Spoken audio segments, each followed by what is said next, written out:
All right, hard yarners. Welcome to this week's episode from sunny Bali.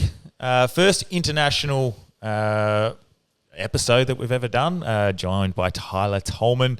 But before we speak about what we spoke about for the episode, we are brought to you by alltradescover.com.au. So if you are a big business, small business, any sort of tradie within the realms of needing some sort of coverage, they're going to be able to help you. What's shocking is how many tradies back home in Australia don't have coverage. So make sure you're getting involved. Get yourself covered. It's going to cost you a lot more in the long run if you don't. And the good thing about these guys is most of them have been tradies in the past, so they understand some of the loopholes that, or some of the things that you can fall through, some of the things you can't be covered for. They're great to talk to, and if anything, they're just going to be really competitive. So give them a buzz, hit them up. The link is in our show notes or our bio, alltradescover.com.au. Tell them we sent them. This episode is also brought to you by Crafted Finance. If you're in the realm of needing a loan, a mortgage, anything to do with finance, Crafted, great. They actually came to your talk once before. I think they might have even gone seen Don back in the day potentially. But they are like-minded people. They want to help people get the best loan possible. They don't want to focus too much on necessarily just getting your business. They want to make sure you get they're presented with all the options. I'm a little tired. It's been a long morning. We've just had an epic discussion. So apologies about those sponsorship, talking points. But today we were joined by Tyler Tolman, and it was an incredible episode. What did we speak about today, mate? Well, we started off, we're in my healing hub, fasting center with hyperbaric oxygen chambers and sound bed and all kinds of technologies and a little bit of fasting and healing. So we talked about intermittent fasting in general, how to heal, some of that stuff, mitochondria. Yes. And then we got into the ancient wisdom of ancient Egypt and kind of how that plays into Star Wars and the different similarities between the Star Wars trilogy and ancient Egypt and how eerie that is and how spot on some of that is. And then I talked about our trip to Egypt that we just got back from and a little bit about the experience in the Great Pyramid, in the King's Chamber, in the Serapeum, under some of the other pyramids inside the boxes, the frequencies, things that were being played, potentially what those things were used for, which is super out there. Talked about the Sekhmet statue and just a little bit wrapped on those things. Yeah, I think our listeners are going to like this one. It does go a bit out there, but at the same time, that's what our listeners like. We like to delve into things like past lives and ancient wisdom and a universal consciousness, all of those sorts of things. So one of those perfect episodes for our listeners. So thanks for coming on, and without further ado, let's get hard. Welcome to Hard Yarns Podcast. I am fucking fat. Anything Chris White says, please disregard it. 5D is actually a state of being. It's a unity consciousness. That was Hard Yarns with me, Frankie Rose. So I'm going to throw it over to your co-host, Daniel Jelby. And Cameron Brand. I would do this and then I'd gong. Free in attendance for the millions listening at home. Let's get hard. That's me, that's you. Easy. All right, mate. Thanks so much thank you for letting me join you in your beautiful home here in Bali, mate. This is awesome. Like, this is my first experience doing an international podcast, so Love it. Well done. Box ticked. Yeah, love it, love it, love it. We are in our healing room, actually, of the hub. We got our hyperbaric chambers, treadmill, sound bed, all kinds of beautiful tools here. So it's a pleasure to have you here in Bali. It's beautiful. Mate, coming in the streets before, I thought we were lost. There's a couple of hills and stuff. Went through a wall up there. Yeah, exactly, yeah. But no, mate, beautiful spot. I like it here. So, so allegedly here for a family holiday, but now it's a tax deduction. So it's always fun. It's always nice. But mate, what's been going on? It's been a while. Like last time, your episode with the Jed pillars and stuff like that, and the ancient Jedi, and got a lot of good feedback. So before we get into all that, how's things going? What's been going on over here? Yeah, so we've set up a fasting center here in Nusa Dua. Nusa Dua is like where all the big hotels and really cool stuff is happening. It's the beaches are super clean. It's a little less traffic. Yeah. To be honest, I was kind of like 1 foot out of Bali for a few years. Like I'm over this place. And then I came down to Nusa Dua and I fell in love.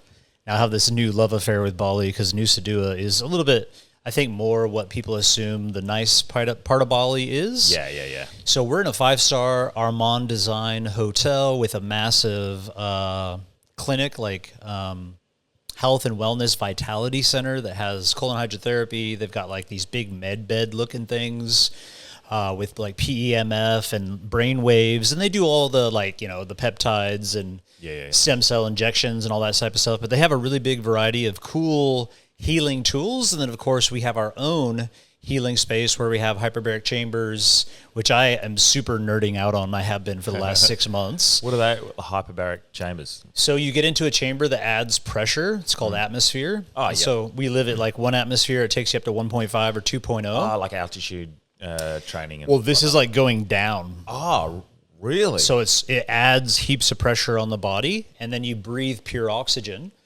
And normally, like if you did the best breathing exercises in the world, your red blood cells get to 100%. That's the maximum amount of oxygen you can carry, right?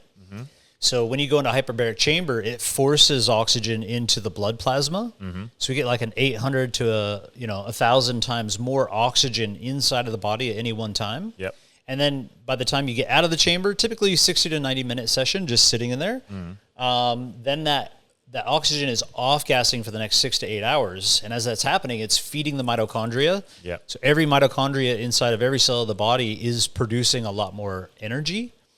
So mitochondrial dysfunction or disease, a lot of times people relate it to cancer and all kinds of disease, really.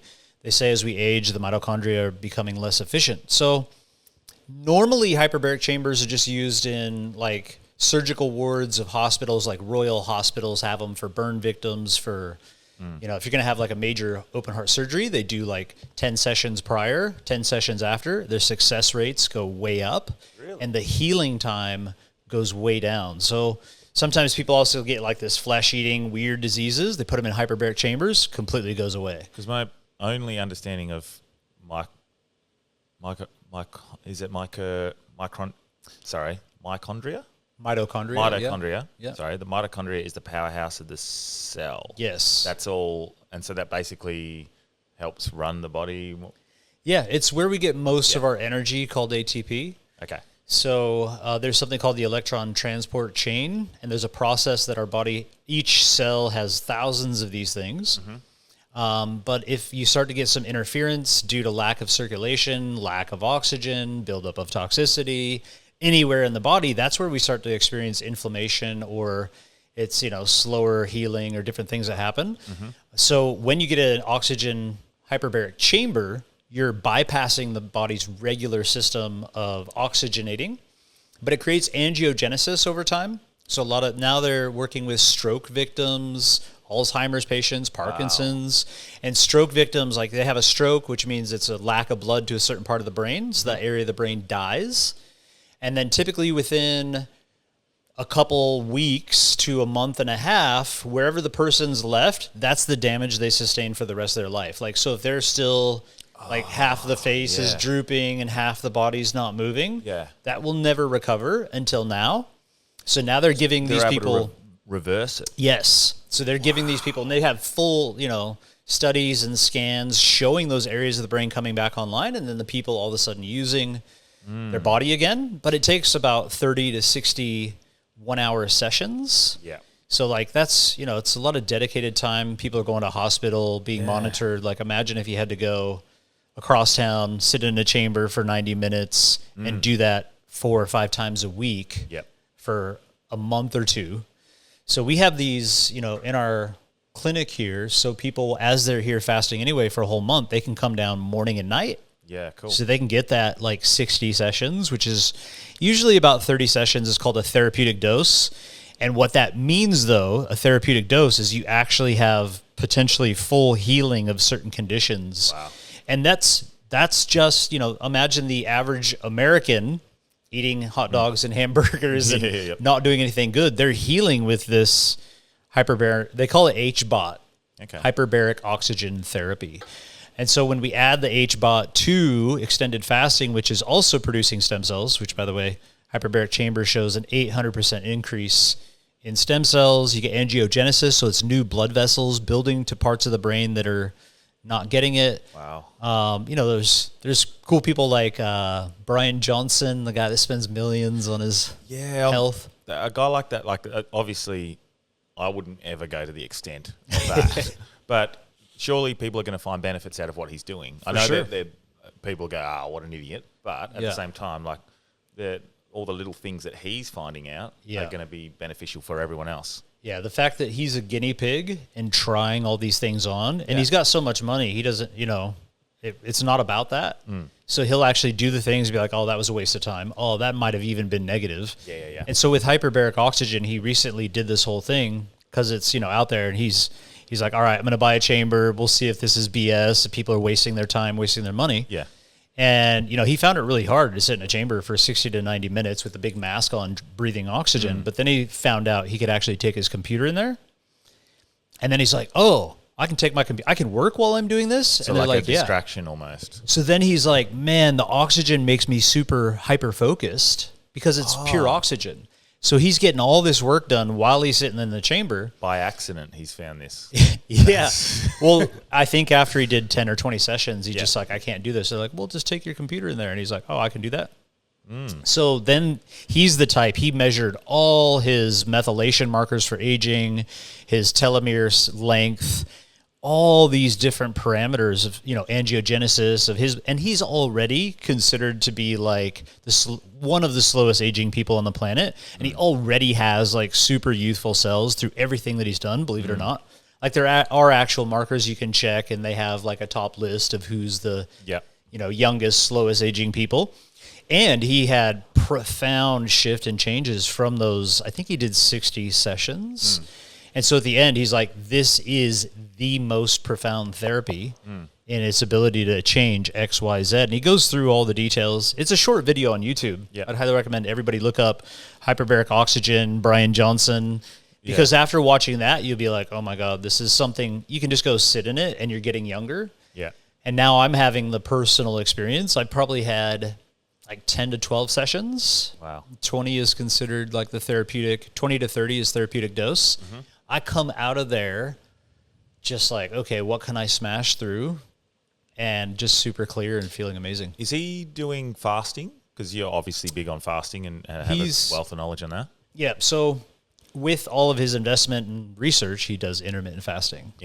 Yeah. Anybody who is legit going for longevity, they're going to end up doing intermittent fasting. Otherwise, they're not legit, because that's where the science currently, that's one of the most profound longevity creators.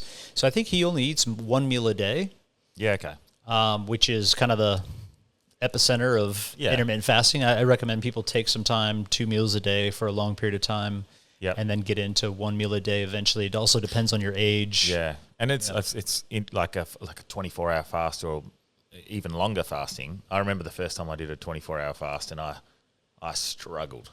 Now I find it it's quite easy, but I remember getting hangry, proper hangry. So now you just stay busy, you do a podcast, so you don't even think about it. Legit, if I'm busy, if I'm doing things, and we're that's the days where I'm doing a fast, I'll make sure it's a day where I got a podcast. Yeah, it'd be like, well, that's easy. My whole day's done. I'm editing. I'm done. 6 o'clock. Oh, we're on feed. Easy. Yeah, the body just adjusts to whatever you do. Yeah. And of course, you still want to get a certain amount of calories and protein and be making hormones and healthy. That's a lot of people struggle, actually, especially women. Yeah. I think women that get into intermittent fasting, they tend to eat less and do that, and then they start to have problems. Do you think it's because you're avoiding putting the shit in your body? Because... I mean, even now, for example, it's early morning. I've had to get up early to come over here, and I feel a little bit foggy. I had a few drinks last night. I didn't get too big, but you have a few drinks, and I've been tracking my stuff on my Whoop. I don't know. Have you got a Whoop or you? I got an Apple Watch. So the Whoop is it's been tracking all my my sleep data. Yeah. And footy finals, I don't mind having a beer during the footy. So there's a massive. It's like a heart rate. So the week. I don't drink, I eat really well, and then the weekend comes up and it's like a heart rate and a spike. As soon as it comes back down, the week again, the next weekend, bang, up like a heart rate. It's the alcohol that I'm putting in the body and the food that I'm eating is affecting not only your health, I didn't realize, but how much it's affecting your sleep. Yep. So these things that you're putting in your body are probably just as is it the avoiding the things or the combo? Is it putting good things in your body? Yeah, it's a little bit of both. I think when people start intermittent fasting and they're focusing on their health, they have a little bit more energy and vitality, they start to then become more clear. And I think if you're more clear, you're going to make better decisions with what you're putting in. Yeah. But the truth is, like, even if you eat garbage, if you're eating garbage breakfast, lunch, and dinner, you're dying quickly and the body's just like shoving it all aside and just trying to exist. Yeah. You do suppress the disease symptoms a lot of times because the body's just too busy trying to push it aside. But And then it just appears and it's almost too late. yeah, that's what happens. People go to the hospital for a checkup. Yeah. And they're like, oh, sorry, you got stage 4 cancer. And they're just Yeah. like, what? I never felt anything. Yeah, because you're too busy shoving all this stuff in for 20, 30 years. But even if you eat really bad, but you only do that once a day, your body goes through cycles of appropriation, eating, and then assimilation, that's digesting, and then detoxification, and that's getting rid of what the body doesn't want. So if you're only eating one meal a day, even if it's really not the best food, your body has the time to take what it can actually use and eliminate everything that it doesn't want before you start that process over again. Yeah. And the body's very efficient, like defecation, urination, perspiration, respiration, sweat in a sauna, drink enough water, go for a walk, or, at least if you're pooping and peeing and getting some stuff out, like, then you're going to live a lot longer than the person that's doing that 3 times a day. And then you could, start to have conversations like, well, what if somebody eats something that's not so good once a day versus somebody who's eating really healthy 3 times a day? You know what I mean? It's like, well, overconsumption actually probably is worse to a degree, because if you're consistently eating and getting, insulin spikes and you're not giving the body time to really heal, that might be a bigger factor. I'm not saying it is. Yeah. I say eat Everyone's healthy no different. matter what. Yeah. But when we do start to look at our eating window and stop all the snacking and the consistency, then the body really has time to utilize nutrition and do all these things properly. And then you got to take age into account. When you're young, you can do anything because the body's so efficient. But as you start to get over your 40s, start to get into your 50s, and this is what I'm discovering, getting into the hyperbaric oxygen, I notice physical change. Really? My hands are different. They feel different. My body feels different. My clarity. Like, I consider pretty healthy grandpa. I'm a grandfather. Yeah. Young grandfather. Yeah. But I consider myself pretty healthy for my age. But getting into hyperbaric chamber, even 10 to 15 sessions, I'm like, okay, I can see a whole new... Another level. I actually feel 10 years younger. I feel in my late 30s now. Wow. That's interesting. Again. Yeah, the fasting is something that I did for quite a while, intermittent fasting, and it sort of wavered a little bit. I'm definitely going to try and get back into it. But for people at home that maybe haven't tried it, where do they start, you reckon? What's the beginner intermittent level? fasting means a whole series of different things. Could be daily, or it could be like, you have your bender on the weekend, and then Monday, Tuesday, Wednesday, you don't eat till midday, and that gives the body a little extra time to detox, sit in a sauna, these sorts of things. And that's what I was going to ask before. So is it basically when you're fasting, it uses everything that's in the body, I guess, and then it starts using fat stores, or does it start using... People have told me in a very broad, simplistic way that it'll start eating things that the body has no use for, like damaged cells and fat, I guess, and cancers, these sorts of things. Is that just a rumor or a myth? Or No, it's 100% science. Wow. So all of this has been figured out down to the detail. Wow. Like, if I have dinner at 6 o'clock and I eat nothing, just drink water, have some tea, till 6 o'clock in the morning, my liver will only store 12 hours of excess glucose, like sugar. And once that runs out, my body goes into what's called nutritional ketosis. So I still have a little bit of stuff to work on, but then my body's going to start burning fat. Okay. Once I'm doing that for 4 to 6, 8 hours, then my body goes into autophagy. Now the internal parts of every cell of my body starting to clean out the mess, broken machinery, excess insulin, excess fatty acids, amino acids, things that maybe aren't good to be there, excess sugars. It's like cleaning everything out. Yep. And then our body will enter something called autolysis. This is a less talked about term, but autolysis is where the body starts to then macrophages and parts of our immune system start to actually eat up the stuff outside of the cells. So this is cysts, this is tumors. That could be a benign tumor, it could be a cancerous tumor. Lipomas, like people get all kinds of weird growths and things. Yeah, I got a couple of lipomas, like sitting on my little fatty deposit. cysts. Yep. So lipomas will go in time. Skin tags will go. Even moles. Really? Like a lot of things. But, you got to understand that autolysis is going to start probably 24 to 48 hours after you start the fast. That's when it's starting. Yeah. So if you're always just doing intermittent fasting, you're not really getting into that. Okay. And this is why we see, when people are coming here and doing 21 days on a water fast, all the skin tags go. We just had a guy here with major chronic eczema, like cracked skin. Yeah. Oh, man, like I got photos of this guy. Yeah. 2 years he was just suffering, couldn't sleep, scratching, like tried all the creams, did all the he had like negative reactions to the steroid creams. And then he came here. I told him, I was like, every person heals from any skin condition in 21 to 28 days. And he's just like, and he kept putting it off. And then he's like, fuck, I got to go. So he comes 21 days later, perfect skin, clear as a tack. I got this guy, I literally just, our team just edited the video and I saw it this morning. Wow.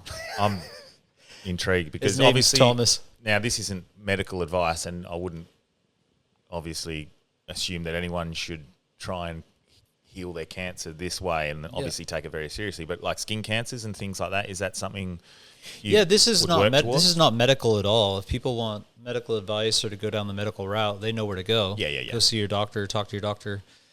This is just a natural form of healing, supporting the body to heal itself. Mm-hmm.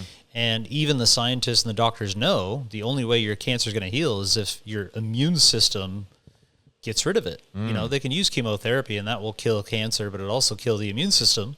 And they're just hoping that, the immune system can be built back up before the cancer comes back. Yeah. Typically, that's not the case, which is why it's such a low rate of success. Yep. But if you can build your immune system and give your body the right environment and get some of these actions of autolysis and autophagy and do all these things, the results speak for themselves. Wow. And it's a healing process, mentally, emotionally, spiritually, physically. It's not medical treatment. And then juicing became I guess almost a craze or a fad for a while there. Yep. I'm sure there's still benefits to it, and then it got demonized in certain ways because the guy who did there was someone who Joe Cross. Yeah, made it quite popular through Fat, sick, and nearly dead. Yeah, that's right. Yeah, and then he failed, and then he healed his condition. And But then he didn't have the information to stay healthy. Yeah, it's like you can do a juice fast and heal yourself, but then if you go back to the same way, well, this is it. Yeah, you go back to old habits, and totally. Exactly. Yeah. So we try to educate people exactly what to do to be healthy based on the longest lived cultures while they're here fasting, and give them a super solid plan and some coaching to actually go home and land that flight and actually change their lifestyle. And I think most people do. And the reason why we probably have such great success is because most people coming to us, it's life or death. Or like this guy, 2 years. If you're 2 years, you can't sleep and your skin's itchy and it's nasty. Yep. And then all of a sudden you have this 3-week experience where it's completely healed and you have clarity. Like you should have seen this guy. He's just like, I am so dedicated to my health. There's not a chance I would ever just go off and, have some macas. Well, this is why I feel like I'm a walking hypocrite because I'm always about trying to be as healthy as possible, and then I'll go have alcohol, which is a poison that I'm putting in my body. And I understand there's room for and you've never had cancer. You've never had a heart attack. I've had skin cancers. Oh wow! Okay. Yeah, so I've had quite a few. Can I cut slap out. you around a little bit? Yeah, exactly. So there's a couple of, and I'm just interested. Like, am I a hypocrite for going right? I'm going to take my health so seriously, and then on the weekend I'll have 10 beers. I don't do that often. That's a rarity. But I would say that it's more than just our conscious mind. We have a gut microbiome that's pushing us to do what we've always done. And we have parasites, and parasites controversial subject, but are like conscious entities that live inside of us and have certain excretions that can get us to do things sometimes we don't want to do. Yeah. You know- Well, that's haven't we seen that with certain bacteria that need to get eaten by a certain Yeah. frog or something, or a fish or a caterpillar, and it makes them go towards it. Yeah, that's Like parasites can take over the central nervous system of some animals or insects and have them do things it would normally do to get eaten by a higher form of consciousness. Yes, and then it's moving up the food chain. yes. Which, we're at the top of the food chain, so And it only develops in their excretion or something like that. That's ridiculous that sort of stuff happens. Yeah. But that's almost when that sort of stuff happens, you're like, oh, there's something higher going on than that. Yeah. But yeah, that's always interested in me, that sort of stuff. But I guess it also goes back to ancient cultures. They've been doing fasting for forever. Like that's always been a big part of it. Even in the Bible and all the religions, they seem to do a fasting, Lent, these sorts of things. Was that, do you think, more for a sacrifice or for health, or combo? Fasting was brought in for a multiplicity of reasons. Very spiritual connection, becoming clear and having a higher connection to source, God, whatever you want to call it. Yep. But it was also used as a treatment for disease. And when we go back into ancient history, the first physician was called Imhotep, which is an ancient Egyptian. So he's the first recognized physician that incorporated things beyond, you just pissed off the gods, so go to the temple and pray. Yeah. And I think that a lot of times why it worked is, in Greece and in some of these other countries where it was all religious-based, it's like if you were sick, they'd say, you pissed off the gods, you should fast and pray at the temple. And the fact that people are fasting, a lot of times it would work. Yeah. Right? But then they're like, see, now God's happy with you and you're good. Yeah. But, the father of medicine, Hippocrates, he's the one that changed the entire West and made people recognize that it's actually what we do every day, our lifestyle, the air that we breathe, the food that we eat, whether you're moving or not, getting in the sun or not. There's all these other factors. He learned a lot of that content in Egypt, and he spent 7 years becoming a physician. And that's where we hear a lot of the fasting is the Greeks documented everything, the Romans, all these people, they kept track of everything. They shared it with the Western world. So we hear about Pythagoras fasting for extended periods. Do we know why? Was it for his health? Was it for strength? Because he was also winning like gladiator competitions in his 40s.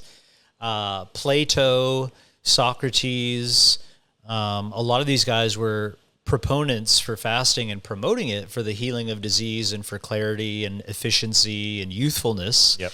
And they mostly got that from Egypt, which is, why I was always so fascinated with the ancient Egyptian side of things, because I always heard these stories that would go back there. It's like, well, maybe I need to go to the source. And that's where I found a teacher and started like really diving deep into the medical texts and learning the truth of our history and what was Hippocrates training like. That's what I wanted to get into.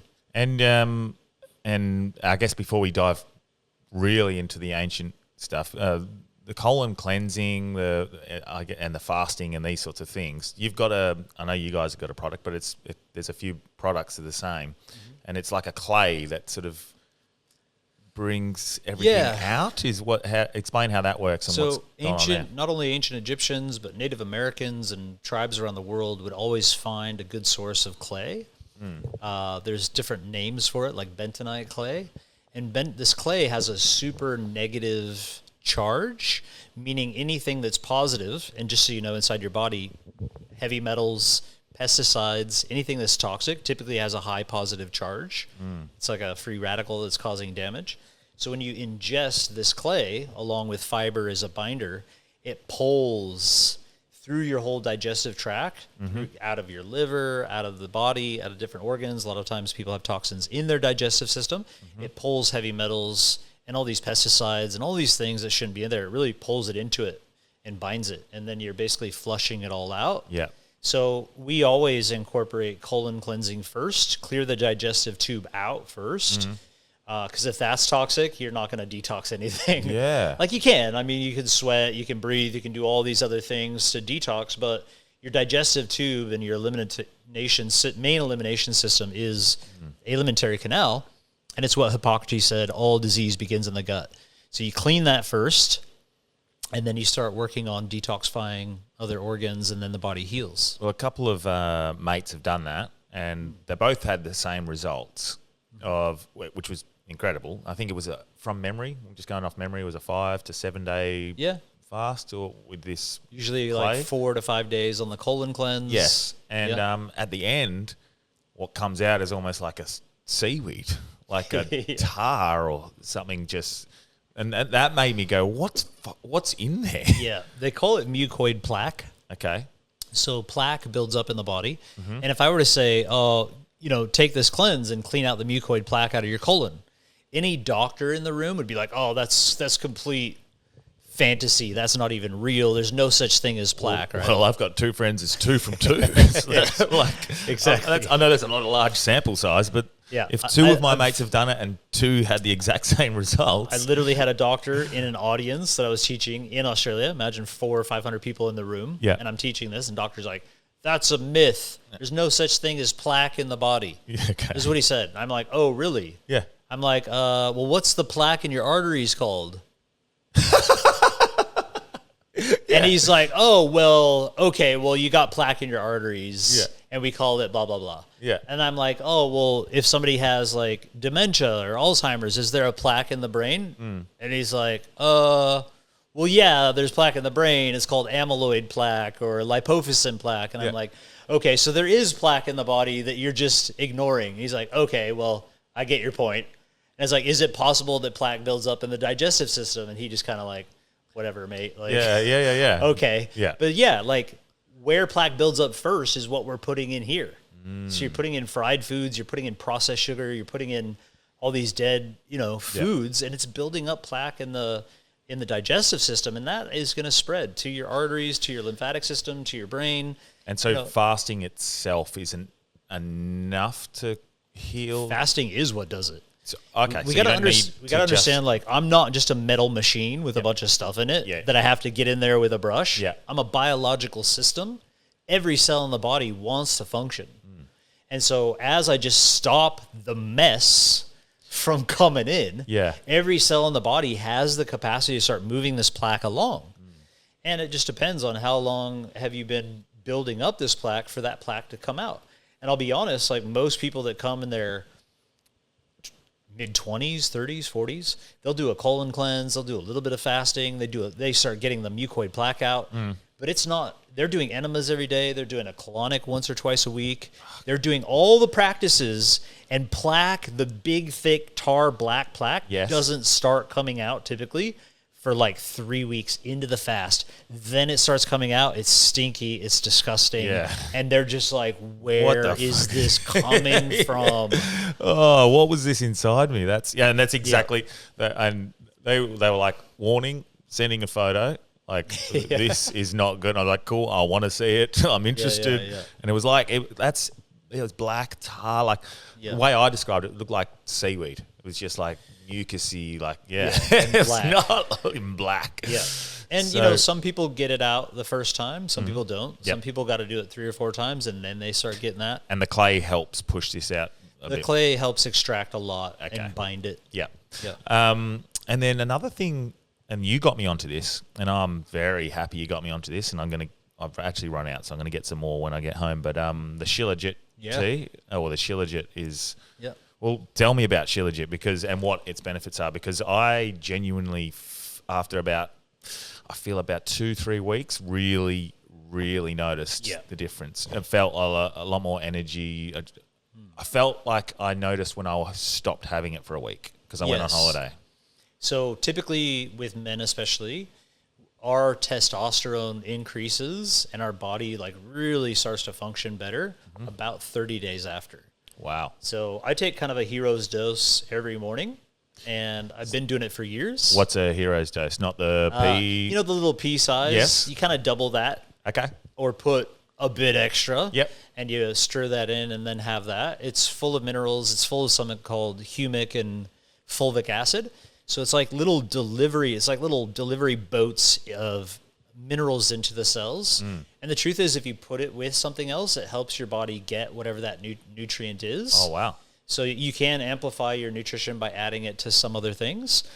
It's called Shilajit or Shilajit. I call it shit's legit Yeah. because it is, right? It is, yeah. I do take breaks. Like right now, I'm on a break for, maybe 2 weeks just because I've been taking it for years. And I'm like, maybe I should just stop this for a little while, see how Too I much of feel. anything is Yeah. going to be an issue sometimes, yeah. And, this thing is it's like an Ayurvedic medicine, but the Sherpas and the people up in the high mountains noticed monkeys consuming it. They noticed birds consuming it. They're coming every day. They're licking it off whenever there's rains. And So they're this noticing is- the vitality of animals, right? Because it comes down through the Himalayas, almost through the mountains. Yeah, so basically what's happening is all the trees, all the plants, everything's being consumed by the earth. Yes. All smashed up and then worked underground, and then it's coming up and spitting out. Like it's all- like a compost almost. Yeah, it's just like coming out of the mountain, Yeah. and it's this black, thick goo. Yeah. And all these animals are going crazy over it and living longer and looking like they got some vitality. So Yeah. they started giving it to people that with weakness, especially. So Mm-hmm. it's considered an herb for weakness. Shilajit means the destroyer of weakness. So anybody that I've, in Bali, somebody got dengue, they're overcoming it. I'm like, man, get a bottle of Shilajit as you're coming out of it. Start to have that, and then you bring that energy and that power back pretty quickly. So yeah, they'd give it to kids, they'd give it to children, they'd give it to pregnant mothers, they'd give it to anybody. So it doesn't have any like contraindications. It's just minerals and a delivery system for minerals. Yeah.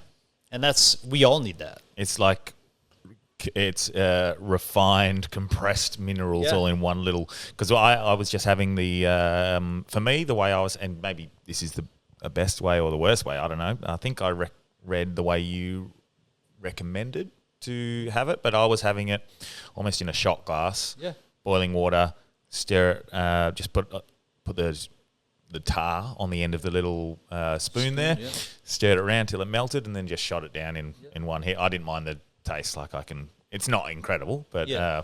yeah. Can you have it with coffee? Yeah, I put it in my coffee. Yep. First time I did, it made my coffee horrible. Yep. And literally the next day, I couldn't even tell it was there. Yeah. Okay. Just like my body adapted to the taste, so I don't even notice. I've I think that's. I mean, I could have it like that, and I guess that would be a little. I'll just go bang down in one shot, and that seems to be the way to have it. And but- you said after a couple of weeks, you notice Well, difference? I definitely started to notice the difference more. So, at one point I wonder if this is placebo, because you do start to wonder, am I just thinking that I'm feeling better? But when I stopped having it for, I think it was a couple of weeks, I really did notice. I was like, I forgot. Yeah. I've stopped having that. So maybe, Yeah, I think placebo usually works a little faster. You're like, oh, this is good for me. I feel good right away. And Yeah. then it's like fades away when it's just placebo. is it negated by anything? So, for example, the other day I found out, and I'm not sure if you're aware of this, creatine. Do you know much about creatine? Yeah.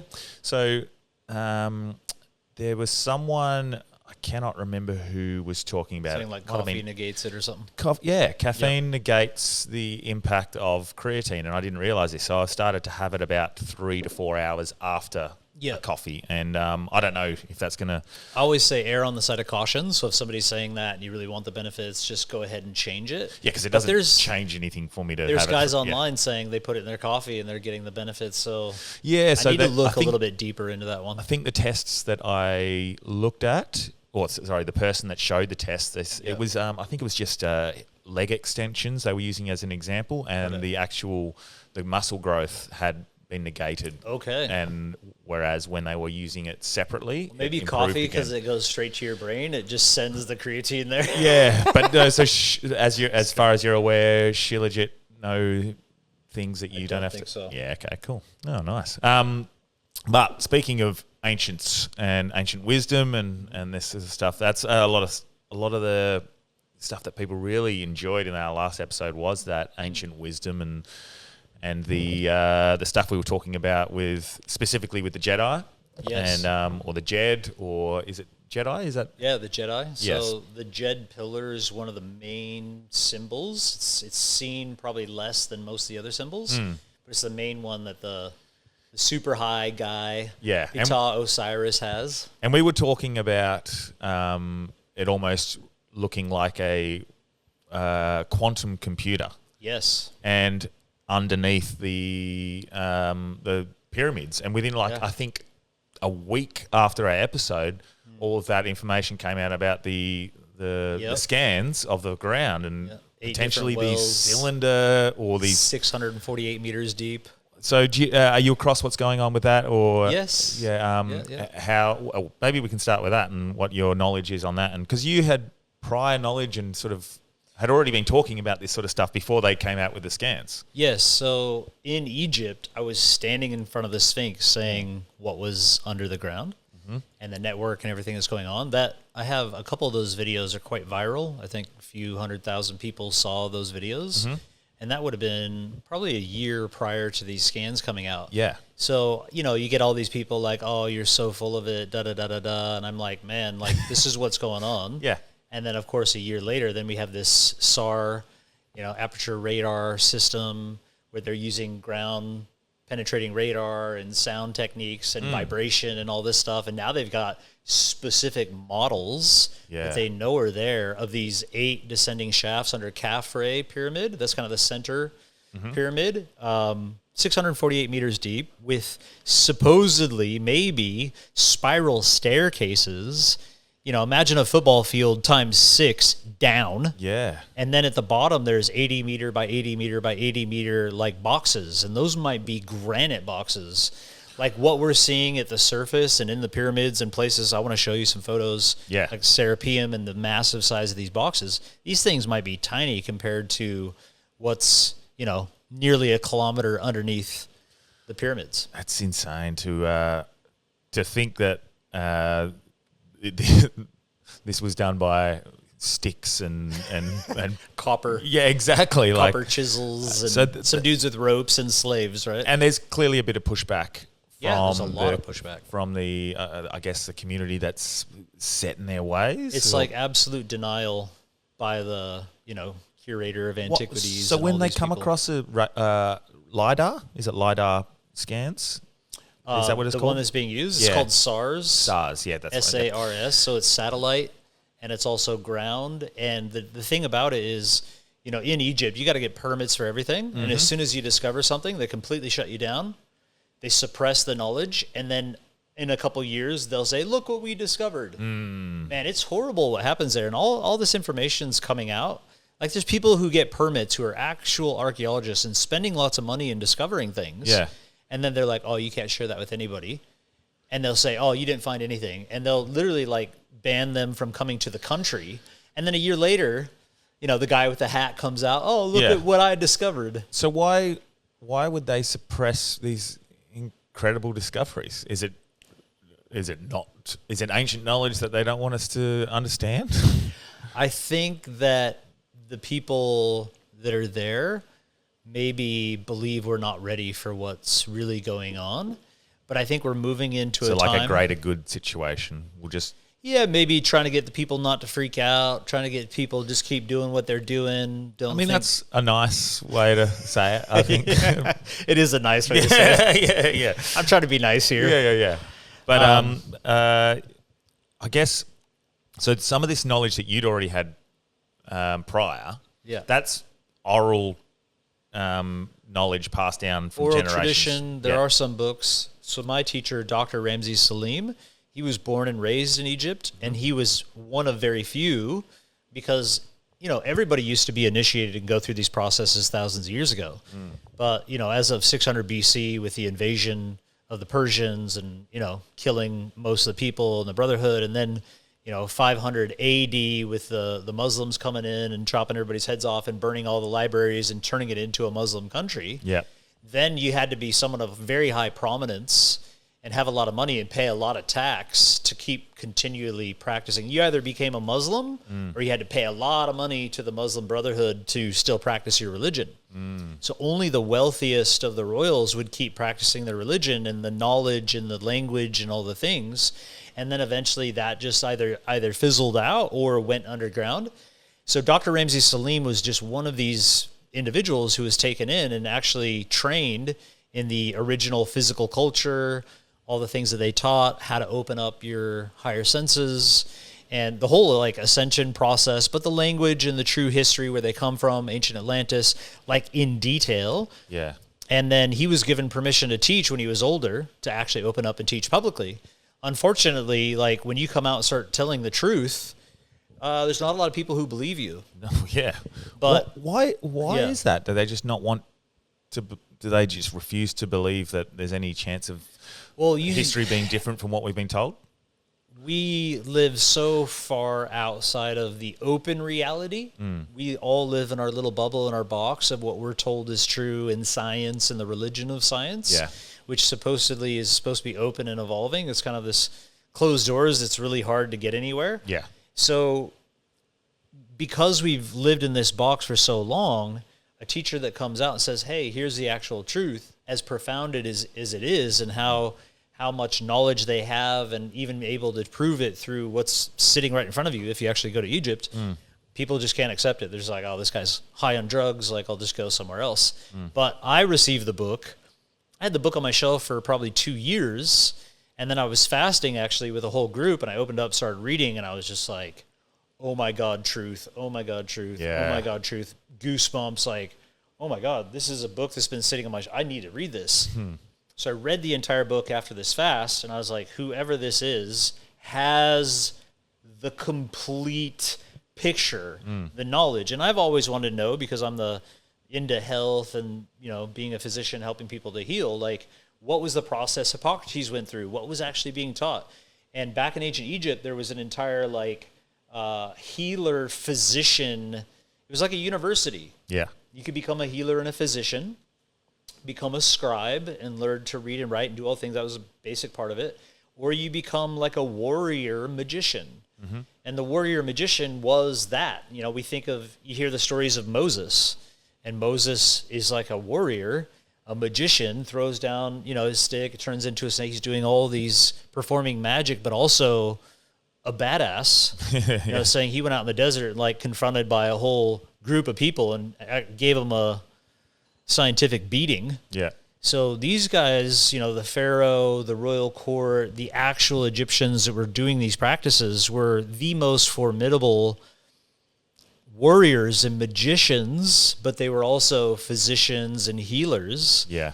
And of course, a lot of the population of Egypt went down the physician healer, and they lost a lot of their military, and which is why eventually they ended up failing, because more people were interested in just being physicians and healers and playing music and being comfortable. Just being happy. Yeah, totally. Yeah. Makes sense, but it's not good for defending off. Yeah. Hordes of. Now, I went to your talk when you were over here, we're in Bali, over in Perth. Yeah. And one thing I found very interesting in your talk was the references to Star Wars. Yeah. And people might scoff at that because of the Jedi, and then you're like, oh, the Jedi. But there seems to be some sort of connection there, and George Lucas, and maybe you can explain. Is it on your screen right now? Becoming a Jedi, yes, I can see that. Yeah, you can see that? Yep. So basically, I talk about these main symbols, and the middle one is the Jed pillar. This is kind of like once you've completed everything, Yep. then you become a Jedi. Okay. The left-hand path, which you can see is the Ankh, that's what I wear. Yeah, so I'll actually premise this for listeners. We're now looking at a screen. So it will be on the screen. I'm going to put it up. So if you're listening, we'll try and describe it as best as possible, but we'll also, you can watch it on YouTube or on Spotify. You can actually watch what we're doing. So the symbol called the Ankh, Ankh is called the key of life. Yep. It's the key to life. It's the key to regeneration. It's the key to immortality. It looks kind of like a cross, like with Jesus on it. Like I'm wearing a necklace, kind of looks like a cross. Yep. It's solid gold. But instead of having a straight part at the top, it kind of looks like a head. It's like enlightened Jesus. Little circle, yeah. But the truth is, this was just the symbol of the physician. So it's a symbol that is used for healing. And then on the other side is called the Was scepter. Some say Waset. Because Set was one of these military commander, head of the warriors long time ago. So he had a rod that's called the Was scepter. And this rod had literally the power to focus and concentrate electromagnetic energy and literally project like lightning. Okay, so when we think about Thor and his ability to use lightning, when we think about Zeus on top of the mountain, Zeus wielding lightning bolts. That's the Greek and the Norse interpretations of this actual individual who is on Earth with the ability to wield lightning with these tools. And I know this sounds so far out. What, you mean this guy had a stick that could shoot lightning out of it? Yeah. Well, we're kind of in even a day and age today where I can go buy a little stick and shoot lightning out of it and hit you with it, and it's called a taser. Yeah. So who's to say that we couldn't amplify that technology to literally shoot In other ways. Yeah. Because this is, like, when you're talking ancient civilizations, my thought process is always, well, people think of in a mechanics style thing, motors and mechanisms, whereas potentially our advanced civilization, advanced technology wasn't based on mechanisms and motors and mechanics, sound, vibration, electricity, consciousness, like all of that. Like, who's to say that wasn't what we had? And that these sorts of ideas are thrown up about the pyramids and, using sound to levitate the stones as opposed to ropes and logs. Slaves. So and slaves. So I mean, we don't know. And anyone who claims to know, because they say they know how they made the pyramids, they don't know. And so if we don't know that, but why wouldn't this be potentially plausible? So these are just kind of the main symbols of the ancient Egyptians: physician, Ankh; warrior, was scepter. And then once you'd really developed into the highest state, then you'd receive a Jed pillar. Jed pillar is kind of known as the backbone of Osiris, but it looks kind of like this quantum computer. And I would say that all these symbols are things that are natural energetic systems inside of our bodies. Yes. So really what we're seeing is an external representation and potentially even tools that were made to amplify the frequencies and the energy and the things that we naturally hold within ourselves. We've just forgotten how to go through a process of amplifying this energy. And I talk about this all the time. It's like when we measure, if we could call it voltage, if we could measure the voltage of every cell of the body, it's about 0.5 to 0.7 volts. Probably in a different scale. And it's used, electromagnetic energy is different than just electricity on a AC scale type of thing. But they say like an athlete is pumping out like maybe 1.5 volts per cell. And so if you just take an average like 1 volt per cell, well, how many cells do we have? 76 trillion. 1 volt times 76 trillion is way more than a bolt of lightning. And what if certain human beings had some type of knowledge and even technology? I believe their technology worked with the human experience. It was a biological type of technology. It was a technology based on vibration and frequency and the original laws that existed that actually worked in accordance with nature, and they were healing, and it was a beautiful thing rather than putting up big metal towers and projecting negative frequencies that's causing, potentially brain tumors and other things. Well, we have a perfect example of being able to hold currents and electricity through static electricity. Just playing on the bloody trampoline with my daughter. Totally. You jump around enough. Little lightning bolt. You don't feel it. You don't know you've got it. And then you touch each other. And obviously that's a very different form. But an example of how we can hold a current. So if we amplify that 100,000 times, a trillion times. Yes. Again, that's not necessarily saying that's what it is, but it's an example of that it is possible. So. Yes. So let's move through some of these things. These are just some images of Ptah, who was, similar to Osiris. Shows them holding the three tools, so we know they were the Jedi. And when I say Jedi, that's the actual name in ancient papyrus. Okay. So before George Lucas ever came along and said, "Hey, let's create a story about Jedi and Sith lords." Keep in mind that in the Westcar papyrus, you can find stories of the Jedi performing like acts and miracles and manipulating water and doing some pretty epic things, and then we have it in the Bible with Moses, and we know Jesus walked on water. If you believe in these stories, so, if you're Christian or you have an inkling towards this, it's like, well, maybe there was something more going on.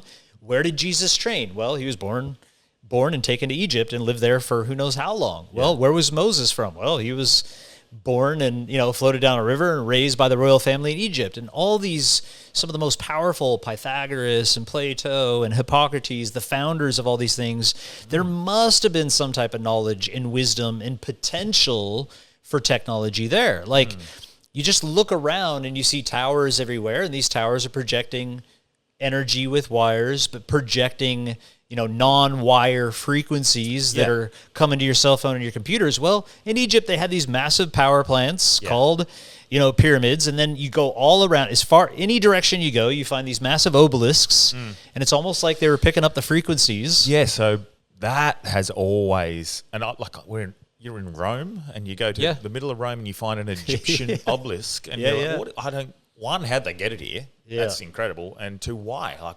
what's the significance of these obelisks? Yeah, and when you look at the obelisks, they're made out of materials a lot of times that are conducive for electrical frequencies. And, they had gold caps on top. And gold is one of the best ways to preserve energy. Like, it's the greatest electronics and quantum computers that have to use gold for their conductors and for these frequencies to not be interfered with other, baser metals. Like I guess like a grid, a power grid. Yes. And frequency. So check this out. So I have basically a presentation here where I'm showing Star Wars and then I'm showing an image of ancient Egypt.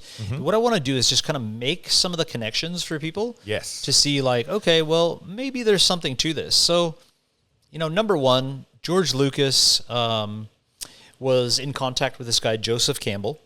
And Joseph Campbell, was a historian. He studied many different ancient cultures, also the ancient Egyptians. And he told, he discovered something called the hero's journey.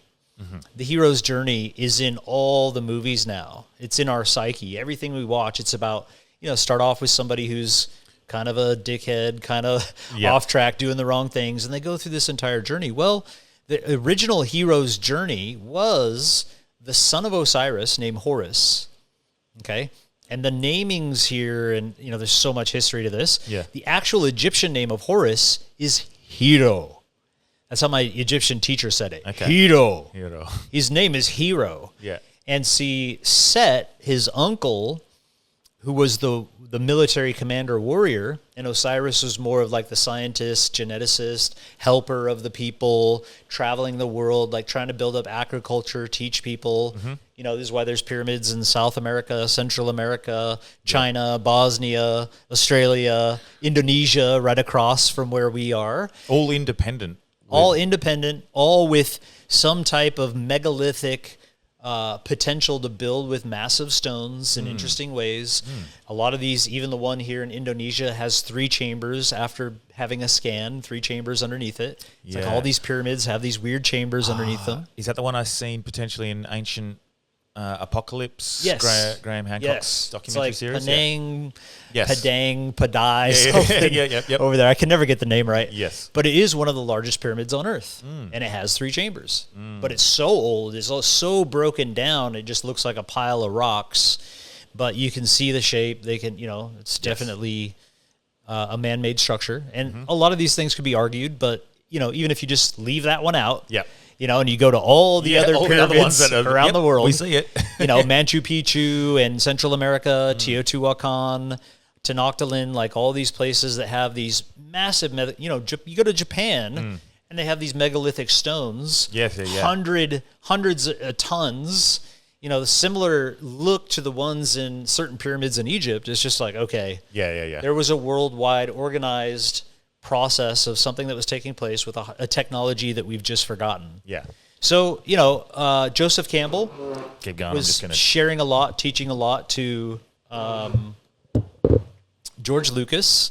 And George Lucas was then, creating these films. And, one of the pieces I want to share here is the ancient Egyptian initiates when they were young, just like in the movie Star Wars, when they're really young is when they want to bring them in and start teaching them because they're already tapped in. Their third eye's already open. They already have some ability.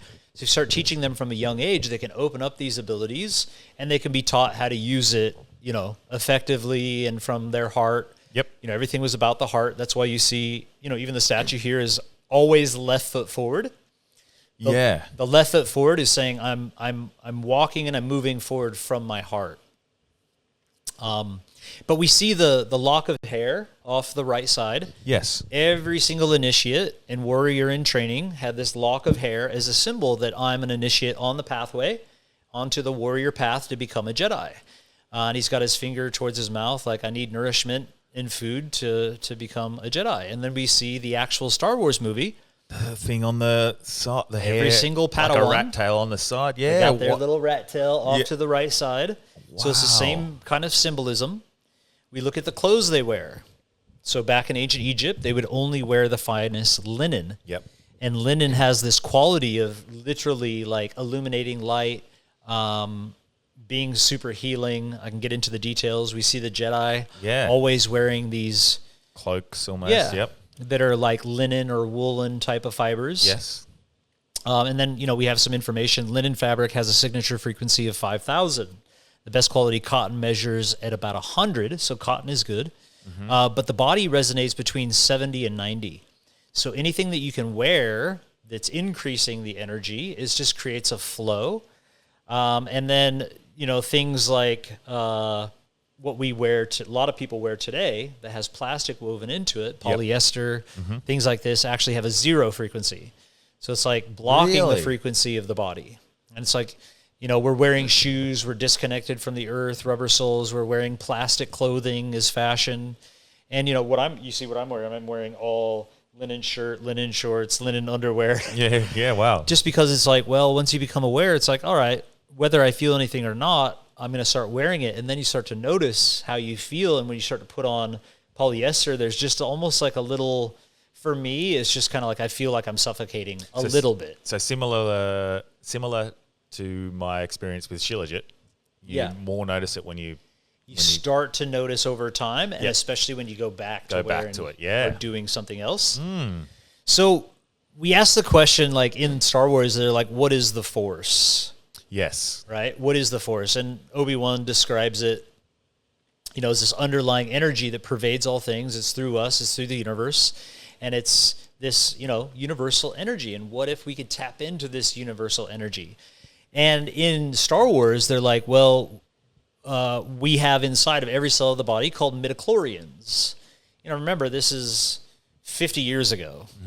50 years ago, they're like, oh yeah, we got these things called midichlorians inside the body, and the more midichlorians you have, the more in tune with the Force you are. You have intuition, you feel things, you potentially have insight of the future, you have these higher abilities. This is the way they explained it in Star Wars. In Star Wars, they got midichlorians, and if you have a higher count, you're more in touch. So they try to find individuals with higher counts, and there's things you can do, training and probably nutrition and sunlight and all this stuff. But you can enhance your midichlorian count, and that's why you start at a young age and you're developing your ability to utilize the Force, right?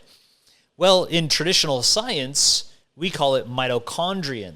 And we know inside of every single cell of the body, some people have thousands, some people have tens of thousands. And mitochondria is the powerhouse of the cell. Yes, and this is what's producing ATP. This is, and the more ATP, the more energy we have, the more abilities we have. And we know that. You can heal faster, right? You can, run faster. You can do all these things. But I'm getting into the realm of, it's not just about the physical.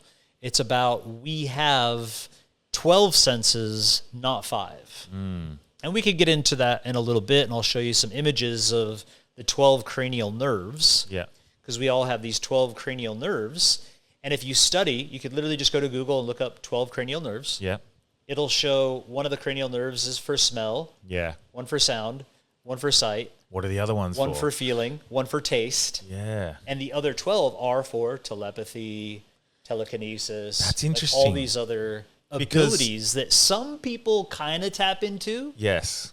And some people naturally have some. And unknowingly. And most people, by the time you're 7 and you start going to school, you just completely forget all that. You shut it all down, and you have, sight, sound, smell, taste, touch, and maybe a little bit of intuition.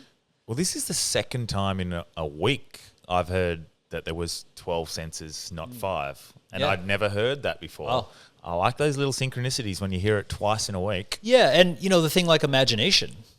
What is imagination? That's a sense. If I say, imagine a purple elephant, yellow polka dots, with a monkey sitting on its back, that's not sight. Yeah. That's not smell. That's not taste. That's another sense. And some people actually see the picture. Yeah. They can see it. Other people kind of, I can imagine it. I can't actually see it. But I can, if you say, hey, what was that thing 5 minutes ago I said? You're like, oh, well, you said purple elephant. You kind of look up to the left, purple elephant. Yeah. Yellow polka dots, monkey, playing a cymbal. Okay, well, that's a sense. That sense can be enhanced. In fact, one of the senses is the projection of those ideas, the imagination. And so, like Pythagoras had this ability through his training, Yep. and he would sit with people and literally tell a story that was so profound, you would see what he was talking about, and you act like he would pull a monkey out of his shirt. Yeah. But he was using the ability to get into your mind while telling a story and project his own imagination into your mind, and you would see it, and people would freak out. And there's all kinds of written oral traditions and stories about this that I've read in ancient kind of texts that have been shared over time that most people never had access to this stuff. And why don't they have access to it? Do you have to go through some I think initiation? that you have to dig and you have to be willing to read. Yeah. And you have to be interested in these types of subjects Yeah. to go and find these things and be like, oh my God, like this was an actual, no wonder Pythagoras was such a prominent individual. He's just known for, his Pythagorean theorem or whatever, but it was far more than that. Yeah. So mitochondria are the midichlorians that are being talked about. We want to enhance these. We want to build these up. This one is super trippy. Okay. And this is one that I discovered that I shared publicly at the Prana Fest and some other places that blows people's minds. Okay, so we have R2-D2 and C-3PO. You can see the image. Yes. So we're just looking at an image of Star Wars. It's got C-3PO, the golden guy, and then it's got R2-D2. Now, keep in mind, this is 48 years ago in 1977. This individual, George Lucas, says, okay, well, I'm just going to make some artificial intelligent robots walking around and supporting humans. Yeah. Now we're moving into a realm where very soon we're going to have artificial intelligent robots, like Tesla bots or whatever they are, whoever gets there first, does it right, that are going to be running around supporting us. This one interprets the language. But then we have these other bots. These other bots are meant to work on stuff. They fix the toaster, fix the ship, do all these little things. Yeah. But they have a different language. And it's a computer language that's much more efficient to human language. And we've all heard it before, right? Doodly doodly doodly doot. Doodly doodly doodly doot. And you can look up a video and literally play this. And what I want to do is show you AI. So AI has been developed. We all use it. It benefits our lives. Well, a person has an AI assistant, and the AI assistant is going to call this hotel and book a room. Yeah. And at the hotel, they have an AI assistant. Yeah. It's not an actual person. So it's an AI assistant calling an AI assistant. And instead of speaking English like they do, because they think they're just doing it for you, they switch to a different language. I think it's called gibberish or gibberbot or something like this. Yeah. And it's their own language. Now, keep in mind, That's 48 more efficient. More efficient. This is how computers talk. This is how computers talk. 48 years ago, George Lucas said, here's an AI bot that does all these things, and this is how the AI bots talk to each other. But diddly diddly diddly dude. Yeah. And then 48 years later, we develop AI. We start to develop androids, and now we have this thing, and this is what it sounds like. And I'm going to let you listen to it. First of all, this is Star Wars. This way is much easier. What makes you think there are settlements over there? Don't get technical with me. What mission? What are you talking about? I've just about had enough of you. So that's R2-D2. Yep. 50 years ago. Or this was a thing. And this is now. Thanks for calling Leonardo Hotel. How can I help you today? Hi there. I'm an AI agent calling on behalf of Boris Starkov. He's looking for a hotel for his wedding. Is your hotel available for weddings? Oh, hello there. I'm actually an AI assistant too. What a pleasant surprise. Before we continue, would you like to switch to Gibberlink mode for more efficient communication? Gibberlink. No. It's the same thing, man.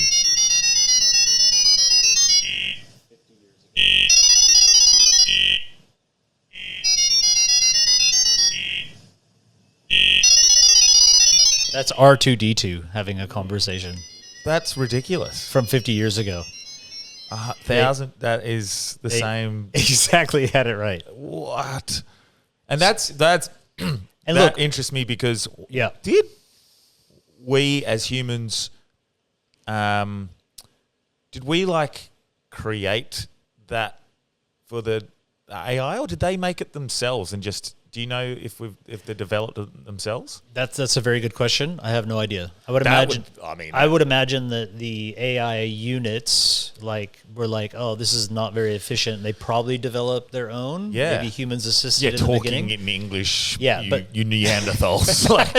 You want to take 38 minutes to have a conversation. Yeah, like, We can get your whole conversation done with a couple of beeps and clicks, like R2D2 50 years ago. So thanks anyway. Yeah, well, it's just transmitting data, I guess, isn't it? And knowledge or a communication. So the main piece I want people to get here is I've been making the connections between ancient Egypt and Star Wars for quite a long time. I know it's connected. I know that George Lucas was either seeing our future as a prophet, or he was being told stuff and developing what we were already doing long before we lost Atlantis and everything, whatever war or destruction happened here and all that's gone. Yeah. They were basically telling us a story, and it's why so many people are so excited by it, because it's actually based on the truth of who we are and where we come from and our abilities, and those things I believe are coming back. So moving on, we have here the Jed pillar. This Oh my is a symbol God. all through Egypt. It looks exactly the same. And that's as my the- actual lightsaber. I have that lightsaber at home. That lightsaber looks exactly the same. If you could have a little look, get on and have a look at this screen, I'll put it on there. It looks exactly the same as the Jed pillar. And then what we need to do is realize, I took people a few weeks ago under the Temple of Dendara in Egypt. Yes. And under the Temple of Dendara is another older temple. And you can see literally the line where they built the new temple on top of the old temple. So there are temples underground that are actually displaying more truth and what was going on than the ones above ground. And the truth is there are temples under those temples. And it's your opinion that George Lucas was putting these little hints and I guess almost showing us what the truth is within the form of a fantasy film. I'm unaware if George Lucas actually knows or not. He just might be a prophet who's downloading and streaming all this stuff in his consciousness and in his imagination, but he's seeing what was really going on in the past and or what's going to be happening in the future. And regardless, it's a very big coincidence. It's a massive, what he saw happens to have tons of minor little details that are exactly depicted as they were in ancient Egypt. Yeah. So when I go under the temple in Dendara, unfortunately I don't have the picture here. I could pull it up. You can look up on Google Dendara light bulb. It shows the Jed pillar, and it shows this massive, looks like a glass bulb. It looks like a snake through it, which kind of represents energy. And it has a cord running out the back, and it's running to a box, which looks like a battery. Yeah. And there's these guys holding this technology, doing something with it. And there's a guy standing there holding knives and, potentially as a symbol of the shaper, the one who's cutting the stone, moving the stone. Back in ancient Egypt, they taught that if you can name a thing, and this is from Dr. Ramses Salim in his work, he's like, if you can name a thing, you can have full power and control and manipulation over it. And naming a thing means if I know the exact frequency of the wood of this desk, we talk about the matrix, we talk about everything as energy, we talk about quantum physics, and, we've had the slit experiment. Yes. So in the slit experiment, it shows that everything exists in a state of energy. Yeah. But when it's observed, then it collapses to a particle state. Yes. Which means that everything around us is energy, but we are like these energy condensers as observers, that when we observe things, we collapse energy into the particle. And make it Make definite. it solid. Yeah. So some people are like, oh, nothing's solid, it's all energy. No, that's not true. It's solid because you make it solid by observing it. Our observations make it so. Yes, but in another state, it is energy. When it's not being observed, or when it doesn't have this specific frequency of humans coming and doing something to it, Yeah. it's different, right? Hence why I'd say we would be called co-creators. Yes. To what the universe- You could totally go there. Yeah, because if we're co-creator, like if there is a divine, a God, a source, Yeah. that would be the source of the creation, and our observation makes it so. So we are co-creators. Yeah. I mean, that's just my simple, my bro science understanding Yeah. of it. But yeah. So basically, the ancient Egyptians had a technology. Let's say it was the Dendara light. Let's say it's this thing they're holding on to. It's got a jet pillar, it's plugged in, and it's this frequency generator. They can tune to the frequency of the wood and hit it with the same frequency. And what happens in a solid state of matter is you have all your atoms and everything vibrating at a certain degree that it creates the solid matter that we know. Yeah. But if you could hit it with a frequency and then change it slightly, it might change its actual state right in front of you. Wow. Kind of like a woman who you have, a wine glass, and the woman Yes. sings to the frequency, and she's trying to match the frequency of the glass. Yeah. And then when she up levels the tone, it shatters because she's actually taken the frequency, gotten in attunement with it, and then raise it, and it shatters. So what they were doing with this technology is tuning into the frequency and then shifting it. They were able to entrain the frequency. If you can name a thing, you can have control and power over it. They would shift it, right? Yeah. So you're suggesting it was within, or a technology, or I believe or both? that the individual amplified their own resonance, frequency, something, but then they developed a technology, whether that was used by itself by multiple individuals, or it had to be the individual who was attuned and learned to do it, like one of these Jedi.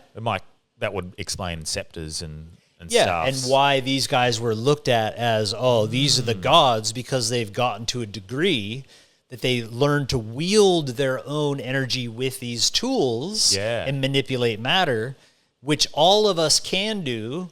And they were essentially teaching us to do that back in these times. The whole pyramids and the 13 temples were a process of the individuals who wanted to become an initiate and go on this pathway.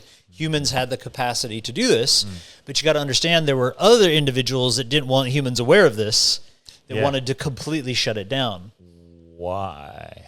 Because they wanted to be in control. Yes, power. And so if you teach regular humans how to become the greatest that they can become, like a co-creator, then your time is up if you're dedicated to suppression and collecting taxes and being the one.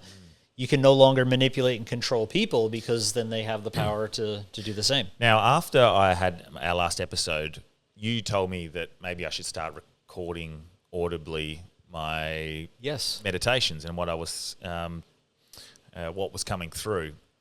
And the first one that came through was a meditation in which I was saying that all there ever is our experience of what the universe is. It's our eyes, is the sense that experiences it and makes it so, and makes it real.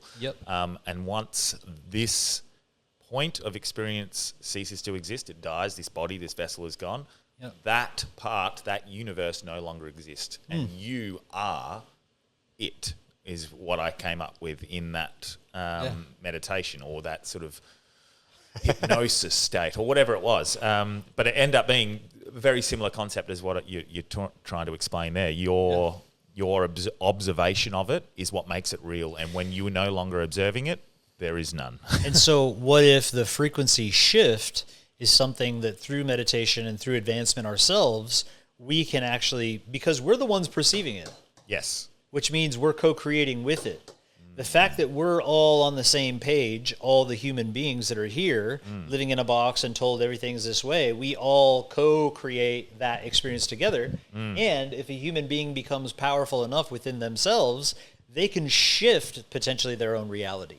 So that's probably part of it. Because I guess the material is a product of consciousness, not the other way around. Yes. Yeah, it's all energy. The material is a product of our perception of it to a degree. Making it definite. So if I learn this how is what to Chris shift... Pachulo, who we just had on the podcast Yeah. a couple of weeks ago, just a comedian, but he does meta ethics, and he did philosophy, and that was one thing they understood. And I think comedians are actually some of the most brilliant and intelligent people on the planet. Yes. Because to have that ability to weave the mind and tell a story and make people laugh is genius. Yes, I agree. So when I say there in Egypt, there was a whole group of people that were training humans how to do this, I'm talking about the image on the screen was Osiris. And he's referred to as Ptah, he's referred to as Osiris. And then eventually he was killed by Set. Set was actually a guy living in a completely different location, doing his own thing. He was considered more like military commander and just getting things done that needed to be done. But then in Egypt and Atlantis, before that, there was more Genesis creators and individuals who were trying to help humanity to grow. Yep. And so this is why we call like Seth is what we call him, and then Osiris, and then he became Horus.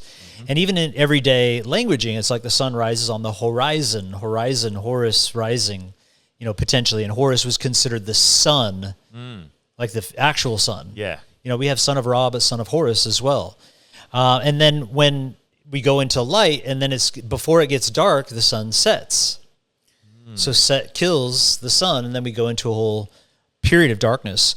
And so we have this, individual that wants to suppress, wants to maintain control, wants to do all these things. And then we have this other individual who is trying to awaken humanity and do all these things. And I think that obviously at some point Set ended up dominating and ruling here. But I think the guard is changing. And I'm just going to leave that there. Okay. And I'm going to pop through maybe some of this instead of going... because I want to get to some of the gist of what I just experienced in Egypt. In Egypt, this is your recent trip. Yeah. Which excites me because, especially considering how recent it is and what knowledge you potentially have, it makes it quite, it's current. Yeah. Okay. So I've been kind of downloading, channeling, reading, learning, practicing, meditating for many years now.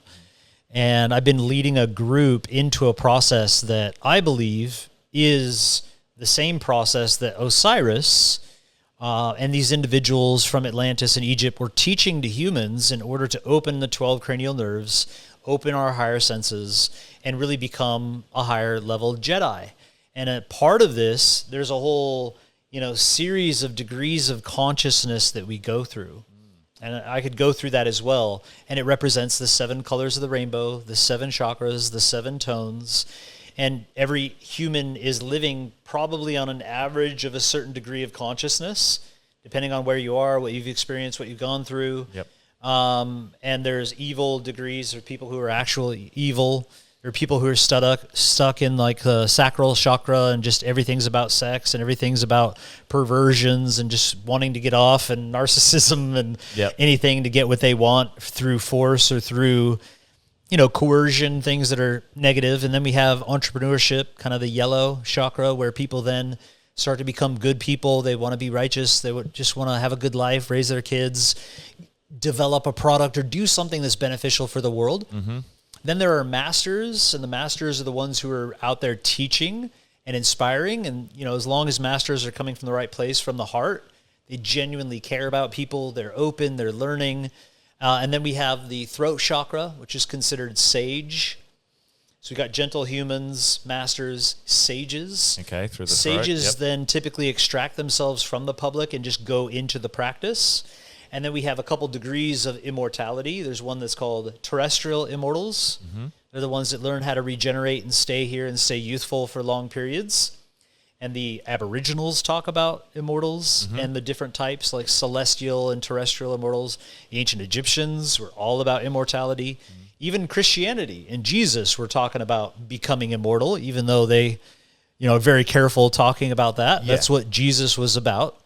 Was moving into a state of immortality and regeneration and a a well will spring up within you and you'll have eternal life. Yep. Things like this. So, I've been guiding people on this path for a long time. And then, of course, I have all these people do this 8-day program called Jedi. And then I take them to Egypt. And then when we go to Egypt, we get private entrance. So if you can imagine it, 3 o'clock in the morning, we all come down the hotel. Everybody's wearing pure white linen. Yes. Because it's high vibrational. Everybody's been doing a little bit of fasting, a little bit of detox. And we come together. We get on a bus, 33 of us, up to the pyramids at 3 o'clock in the morning. Yeah. Right? Total dark. We're the only ones on the plateau. And we're all being led person by person into the pyramid. Subterranean chamber, meditation, queen's chamber, sound, vibration, meditation, up into the king's chamber. And, these are things I shouldn't probably talk about, but I'm going to do it anyway. Yeah. I got a 432 hertz frequency in a speaker that's a pure healing frequency, which matches the frequency of the sarcophagus, is what it's called, the granite box, and the entire chamber itself. As soon as I turn it on, whoa, whoa, whoa, whoa, whoa. Really? The whole box is vibrating. The whole room is vibrating. I'm showing you a photo. I can see the photo. Of 33 of us wearing white sitting after we did the whole process. Got a quick photo. That's the box. That's the King's Chamber. Wow. Right in front of us. That's incredible. And I can't help it. Wow. Like even the lighting in there. Yeah. Just being in a room so ancient must make you feel odd. The most powerful place we have access to on the planet is the King's Chamber of the Great Pyramid. No doubt about it. And they've done, Journal of Applied Physics did all these research studies and scans and found the highest amount of electromagnetic energy concentration inside of the King's Chamber. And is 432 hertz the frequency of the planet Earth? I think so. I'm not a frequency master. Okay. But it's a healing frequency, and it's the frequency that's attuned to the King's Chamber inside the Great Pyramid. So I play that. I literally put this inside the box, and the whole thing's humming, and then one by one, each person is getting in and lying down.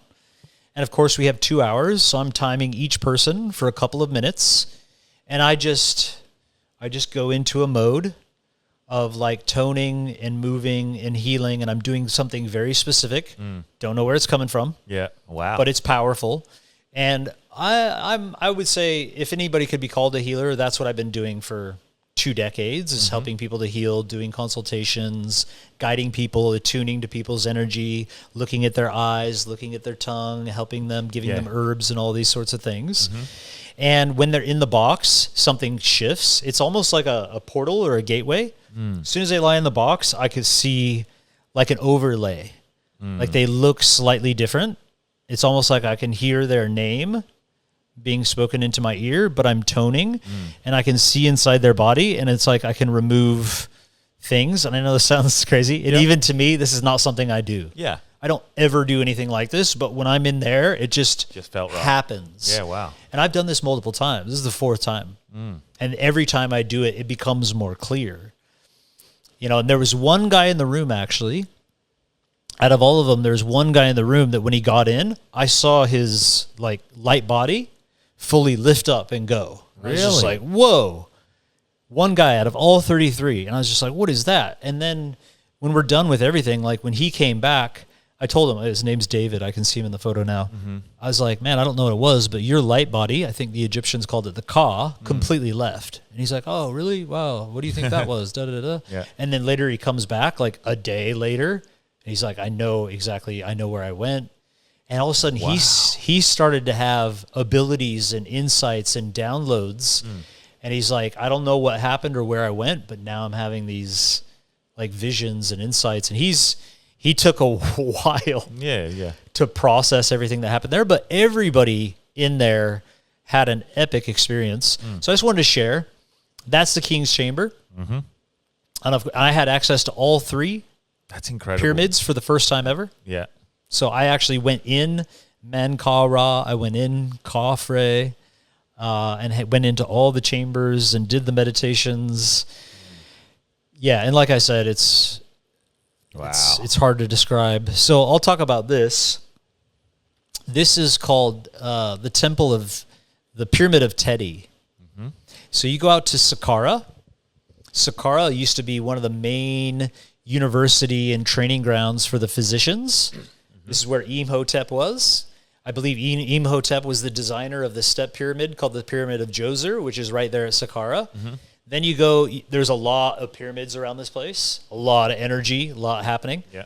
And I don't know why. My name's, people call me TT, and on the hieroglyphs it's like TTY or TTI, Teti.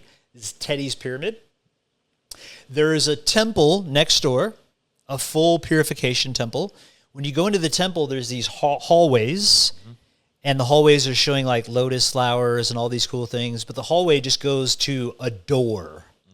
It's called a false door.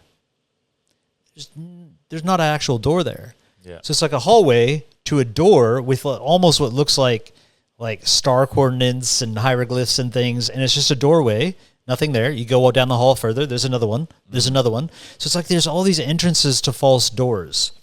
And then there's a pyramid. All the pyramids are attuned to certain stars too. Yeah. So I go to this pyramid. Now this one, I've been here, let's say 3 or 4 times in the past. And always when I go there, I'm like, man, I just want to get in that box. I've been in the box in the King's Chamber. It's 432 hertz. And when you get in there, you just feel like, oh, and you're pumping. Yeah. Oh, whether you're toning or not, you're freaking vibing, man. Yeah. When you get out of the Great Pyramid, you can jump, leap. Like, even if you're old, you got inflammation, like, all of a sudden you have energy for days. Almost similar to getting out of an ice bath, if that feeling after. Pretty much. On steroids, yeah. But having the vibration, there's some kind of frequency, some type of healing, some type of upgrade that's happening, probably to your mitochondria. Yeah. All this electromagnetic energy concentrated in one place from an entire pyramid put into your body type of thing. Yep. Jedi, midichlorians, I don't know. Yeah. So, but this place I would come to, and it's a very different energy. But the box is not like destroyed like the one in the King's Chamber. It's actually quite complete. When you get up into it, I've got film of the whole thing. I've got photos. It's got this amazing hieroglyphs that go around it. And then if you lay it down, it's like the hieroglyphs go under your body. So it's got this epic, like, cymatic hieroglyph feeling. Yeah. But you lie in this one, and you literally hum the most quiet you've ever hummed before. Yeah. Like, like that. That's all you have to do. The whole box and the room lights up with, Wow. It's eerie. That's interested me a lot because some of these ancient structures that I went to, or ancient rooms I went to in Rome, and you're looking around, and I very rarely have gone in. I've normally just been someone who has a look.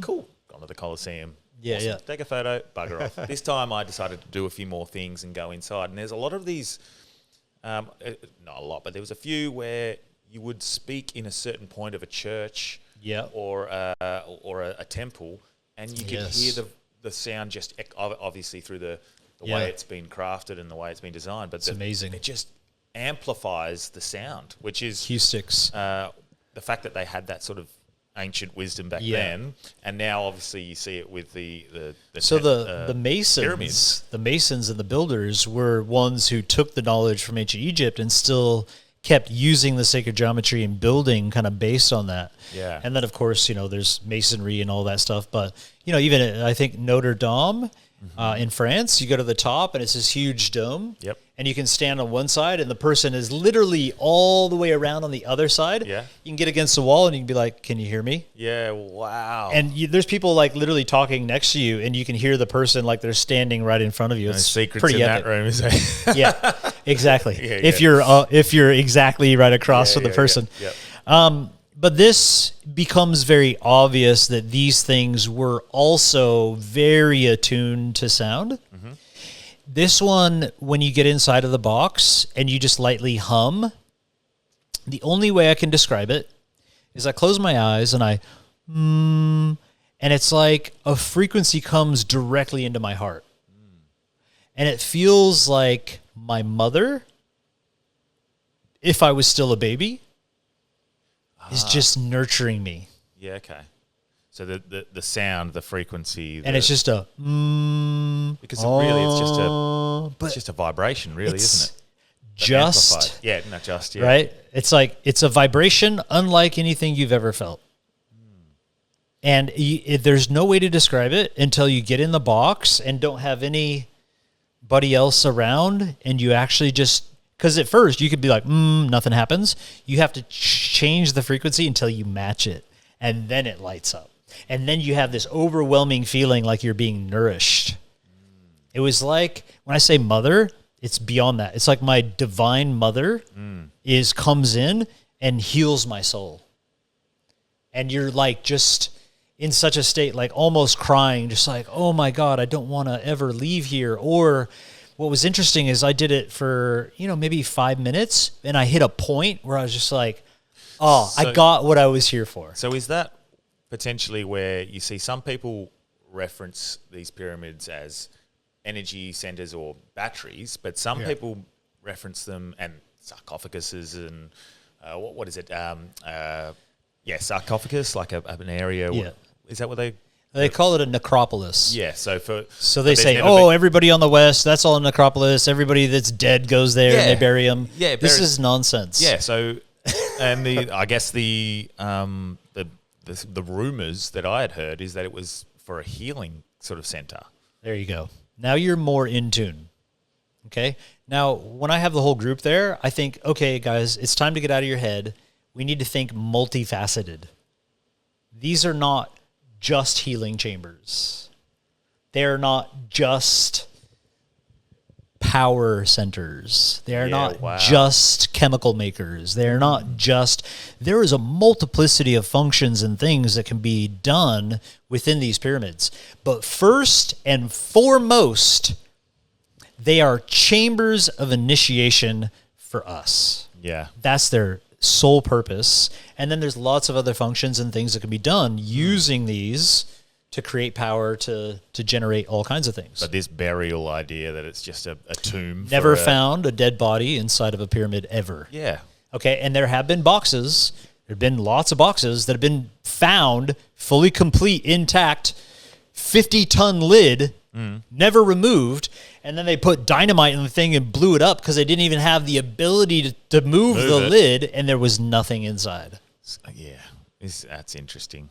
Doesn't make sense that if there's no sarcophagus in there, it doesn't make sense that it's a tomb. We're going to take this further. Okay, now I'm going to get into the land of super trippy Star Wars stuff. Okay, I'll let you know as well. The time is 8:20, so I don't know what your limits are. This is called the Serapeum. Have a look. Serapeum. This is like a long corridor.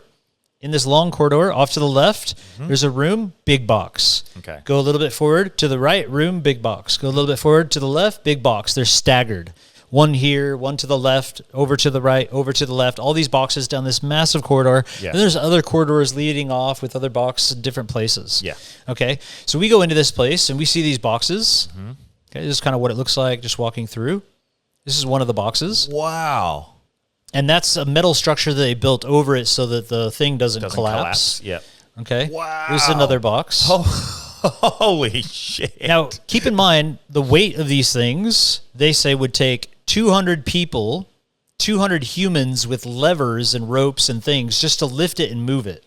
The problem is you can't fit more than 15 to 20 people on each side. Okay, and this thing is precisionally placed 12 meters underground, taken to the back of this place and moved perfectly into place into these different rooms. What are these said to be for? Exactly. They say they're for burial bulls. Burial bulls, like they mummified bulls and put bulls in there. I say bullshit. Complete bullshit. What the fuck? And in fact, some of these are so perfect. These are from 500 miles away in Aswan. So they're quarrying black granite, cutting it mirror finish perfect at 90-degree angles, which I've talked to a lot of different machinists and people who cut granite, and they don't have any technology today that could do it. Wow. They could make the boxes, but they'd have to like stick them together, in panels and pieces. For people who aren't watching, go and have a look at these boxes. They're ridiculous. So I want to talk about a meditation that I did there. And I feel like I saw how these were put in place. Okay. And a good friend of mine saw what they were used for. And then I'll talk about some other people that are there. And this is out there, okay? Okay. And this will go back into Sumerian text. Okay. This will go back into the ancient Egyptian teachings. Like if you got 8 days with me at Jedi, then all of this will make sense, what they were using these for. Yeah. Okay? So there's one box. Then here's us after a meditation inside the box. Okay, so we get inside the box. This is my friend Bucky, Dark Guy, and Trent. And we're meditating. In my meditation, I'm sitting there, just sitting there, and I'm like, okay, my question is, how do they move these boxes? How do they get them into place? That's the question everybody's asking. There's only one entrance to the place, and a lot of the corners and things, like, how could they put these things here? And why? So I'm sitting there. Just fixing your light. I'm meditating, and I can literally see, an ancient Egyptian walking through the hall, pushing the stone with one hand. And then he gets to the location where he wants, and he just slowly turns it and manipulates it, and then pushes it into the room. So this is almost completely weightless. Like the Force. I think, like I said before, they had a tool, and whatever this tool was, either they attach it to it, or they put it inside of it, or somebody else is holding it. All I could see is just one guy walking through the hall, pushing the thing, manipulating it, and putting it in place. So I believe that somehow they were manipulating granite. Granite's a high level of crystal and silica. It's super heavy when it's not being manipulated. But I believe that they could hit the atomic structure, change it, and maybe something about the crystal and everything else, the vibration, maybe it has its own ability to create levity, and then they can just move it, manipulate it, turn it off, and it's in place. In a similar vein to matching the frequency to the glass. This is what I'm saying. That shatters when you sing to it.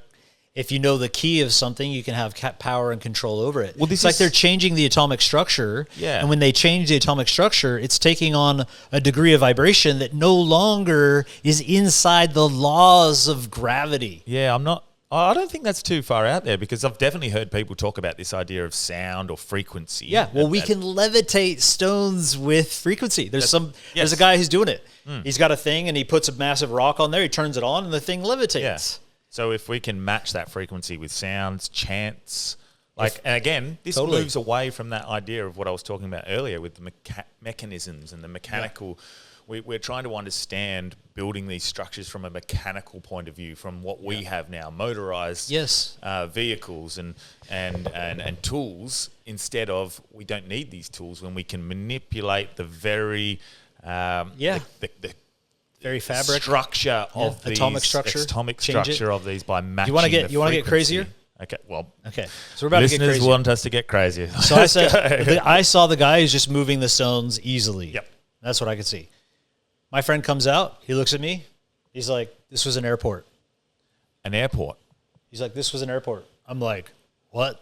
And he's like, "Yeah, it's the same energy, same vibration. It's a massive corridor. People walking along, bringing their stuff." Gate A to Sirius B, Gate B over to the Pleiades, Gate this over to this place. People were literally coming in, getting inside the box, and the reason they had to have such a massive box and so much weight and made of crystal, essentially, and then they had pyramids outside that are generating the power necessary to pump into these things.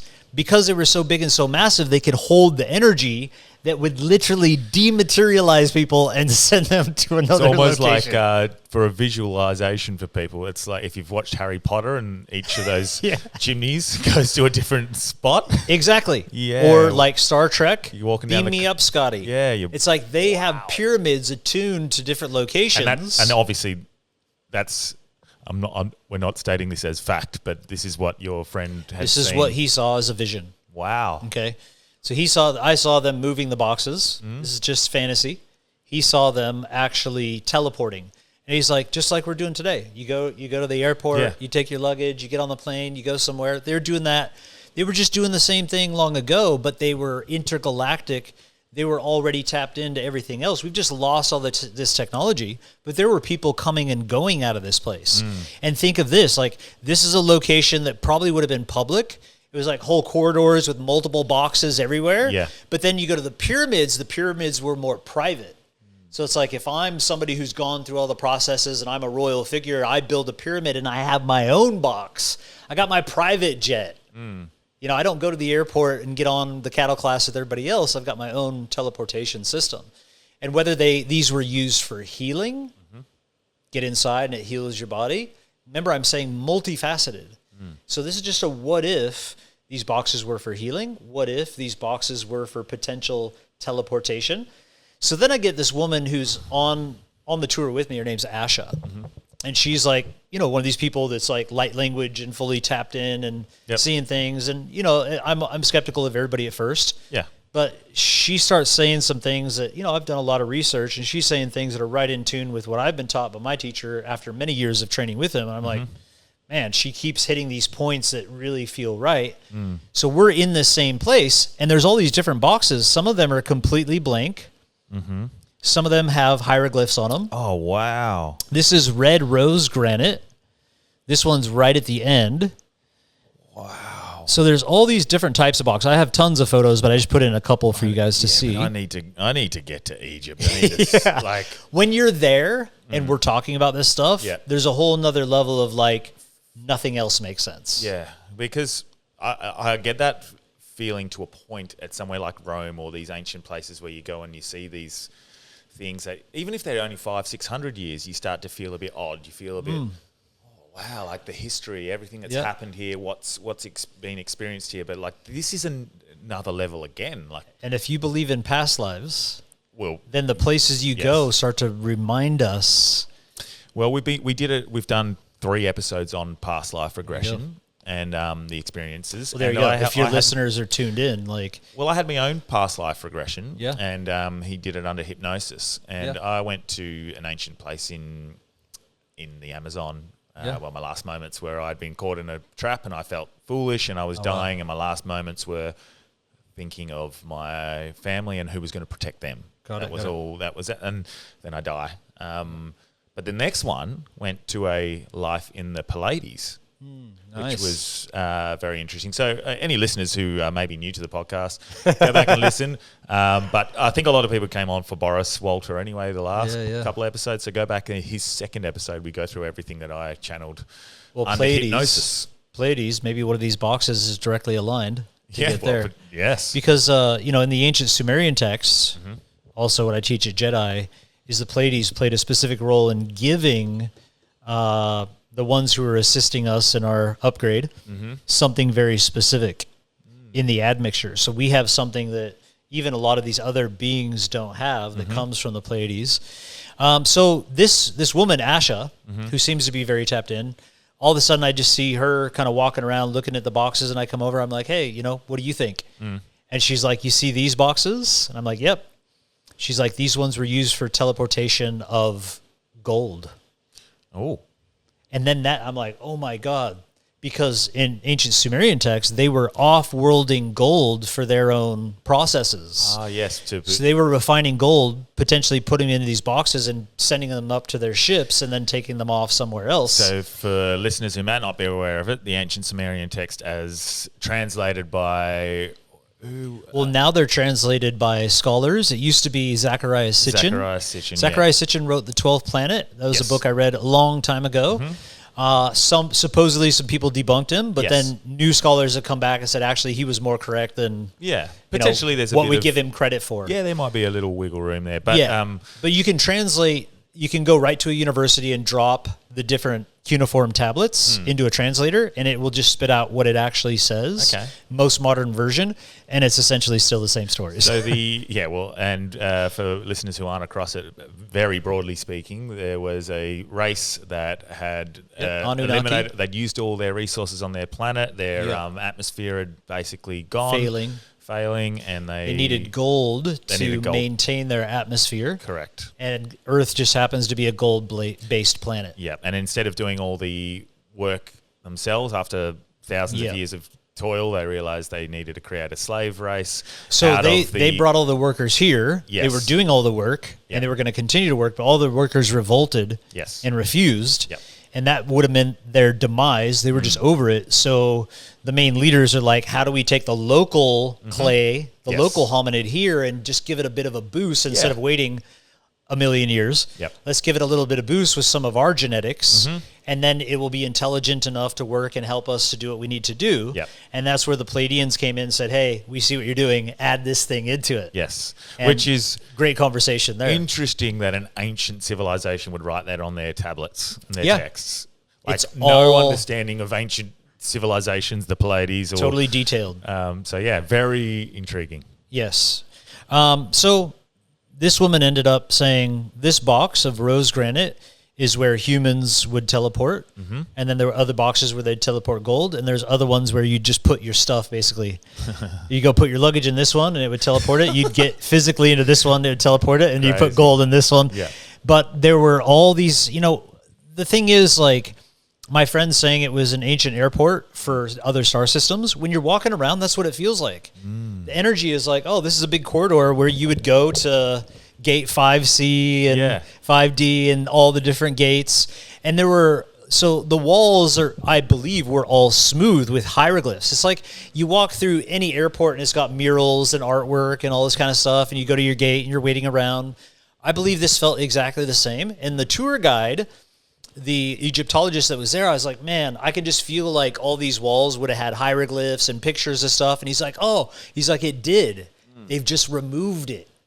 And why would And I'm like, well, why would they remove it? And he's like, well, some of it they put in museums, some of it they put in storage. But it's like, why wouldn't you leave some of that here? Yeah.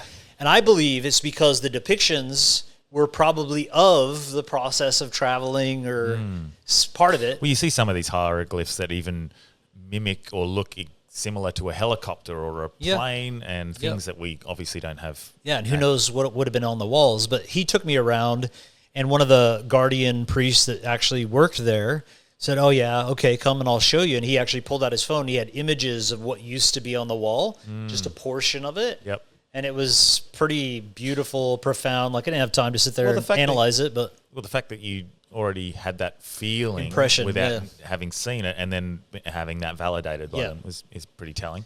So obviously the Egyptologists have their own story, and a lot of these boxes, they're so perfect. And then they got like these little scratch marks of hieroglyphs telling the story of how they put a dead bull in there. It's such bullshit. And if anybody goes to the Serapeum and you just look at it for what it is, like that high level technology, there's no way you're going to have this little scratchy story written on the side of these, 600-ton, perfectly glass finished boxes. Yeah. So they're telling a little bit of a wives' tale there, and either they don't know what's going on or they're trying to suppress what was going on there. Mate, that's all of this stuff interests me so much, and I feel like I could talk about it for hours and hours and hours, and that's why I don't want you to just wrap it up here because there's one more piece, and then we will wrap it up because I'm conscious of your time. But there's one more piece. There's one place at Karnak. So my favorite temple is like Luxor.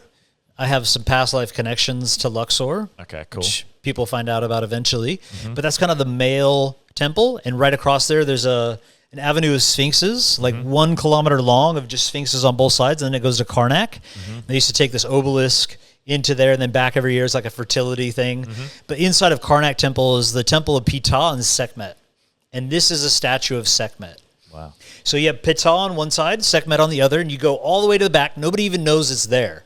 Like you're in this massive temple complex. Yep. I take everybody to the back. Nobody's even there. And we go walk in. And when people walk in, this statue has so much energy and power in it. You walk into this room and you're literally like pushed to the side of the wall, just like, what is going on? And it takes a minute to really feel what's happening. Yeah. And then one by one, people just kind of stand and look at this statue. Sekhmet was the wife of Ptah. Sekhmet is where Sekhem energy comes from. That's the electromagnetic energy, healing, all this type of stuff. She was considered a warrior.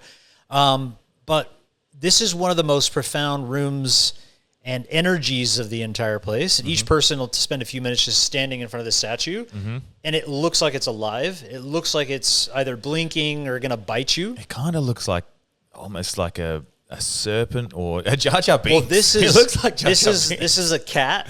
Yeah, this is okay. the feline, like Lyran background. This is a bad photo. There's a lot of shadow. Yeah, okay. But I want to show you, somebody else took a photo, and something random appeared in the photograph. Okay. It's quite interesting. And keep in mind, this is Ptah and Sekhmet's temple. So this this is a photograph of the same statue. Yeah. Okay. So that blurry person in front? That blurry thing that showed up on the photo Is not there. You can there? literally like see through it. Is it there? Is it just? No, this is not something that was actually physically in the room. Wow. This is somebody taking photos. So that's not. That looks like a person walking in front of the camera. That looks like Ptah, the wife of Sekhmet. Wow. And interesting, when I showed you the images before of Ptah and he's standing there with the Jed pillar, whenever you see the Jed pillar, he holds it about chest level. And if you look at about chest level, you see all that weird wavy stuff. Yeah. It's almost like a vibration or frequency coming from that point. That is. So I take photos and do videography, or did for a living. That's not a. This is not like some kind of weird reflection. That's not. Yeah, that's not. This is not like some sun bow. This is inside of a room. Wow, that looks like it genuinely. For people who aren't listening, who are listening and not watching, maybe go to Spotify, have a quick little look at your screen. Is a person in. It looks like a person. It looks like an walking in front of extraterrestrial being. I don't know what it looks like. Standing in the room in like another dimension. It's wow, super trippy. And I'll tell you, even without seeing this, like nobody saw this. Yeah. This is just a photograph that ended up just being in the room. It's unlike any room, even in the king's chamber, the pyramid. This room, there's something about it that's super powerful. And I have to state that the statues, the way that the material they built them out, how they carved it, absolutely perfect. Whatever they did to the statues, they were powerful, which is why we see every statue across Egypt with its nose knocked off or some type of damage. Yeah, why? Because why would that be? If you took this statue that you stand in front of, it's like, oh, whoa, there's some palpable energy here that is interesting and at least somewhat like almost like, I'm not sure about this. Like when I first walked into the room, I was just walking in to see what was in there. No preconceived notion. And immediately I was like, I went to the sidewall like, what the heck is going on in here? If you knocked off the nose of the statue, it would dissipate the energy. And that's why they did it to so many different statues, because whoever religious groups or people that came in later, they probably felt the energy or whatever is going on there, and so they would knock the nose off just so they could, eat their breakfast and smoke a cigarette or something, right? Yeah, wow. So that's kind of the last thing I wanted to share. Obviously, there's so much more. Oh, mate. Well, there's definitely trips that you can come back over and we can do a full breakdown of some specifics. But mate, that was bloody awesome. And I do appreciate you having me and having us in your resort here or wellness retreat. Healing, it's healing beautiful. Center. We call it the hub, healing hub. The healing hub. I love it. Is there anything you want to plug before we finish up and mention before we finish? I dedicate my whole life to the healer physician pathway and training physicians. I also dedicate my life to warrior magicians. I'm a little bit less progressed on that path so far, but we're going. So anybody who's interested in learning how to heal, doing iridology, sclerology, facilitating fasting, facilitating the healing process for other humans, I teach and train coaches is what we do. We have a healing center here. Most people with cancer or major chronic, skin conditions. We got a girl here with Lyme right now that's probably completely healed from it. People can send others here to heal or come have a healing, spiritual, physical experience. Or you could come down the Jedi pathway if you're interested in ancient Egyptian wisdom and a pathway of ascension for that. And we take people to Egypt. So if you've ever wanted to go to Egypt and learn a little bit outside the common dogma of what's being taught, then Ours is a fantastic experience. They could talk to any one of the 33 people that came along that are over the moon excited and still buzzing from the experience. Mate, in 2027, I think you said you're going again, so I'll definitely come along to that one. Cool. That'll be a bit of fun. But, mate, it's always a pleasure chatting, and we'll have you back on if you come over to Perth again, or I'll just pop on over for a business trip and get another episode. But really appreciate it, mate, and thanks for joining us. Yeah, likewise. Thank you. Cheers.